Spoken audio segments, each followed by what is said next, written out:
Umaga, magandang hapon, magandang gabi po sa inyong lahat. Ito po si John Makinay, and today gagawa ko ng video kung paano maghinang ng XT30 na sabi nila mahirap daw. Hindi ko lang kung bakit.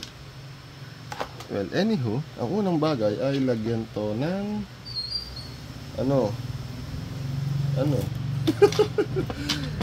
lagyan ng string tubing kasi okay, engots palagi ko to nakakalimutan. So, at wala na akong black. Kaubusan na naman. Ay!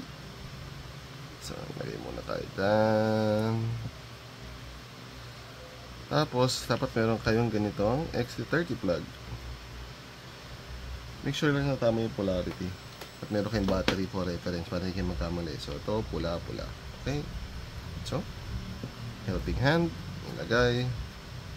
Ipasok. Sa butas.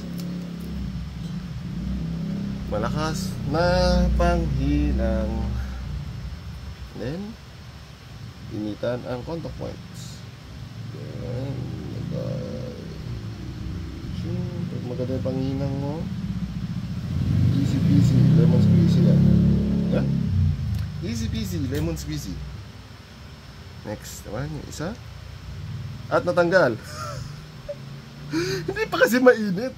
Ay, hindi pa nag-ano. Buga. Yan. Then, tabla naman. Hirap pasok. Posiset.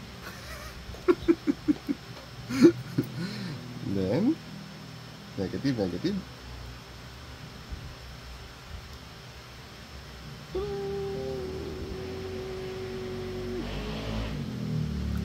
then,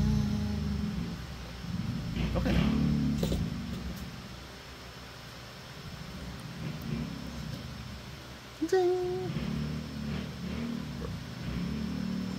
Perfect.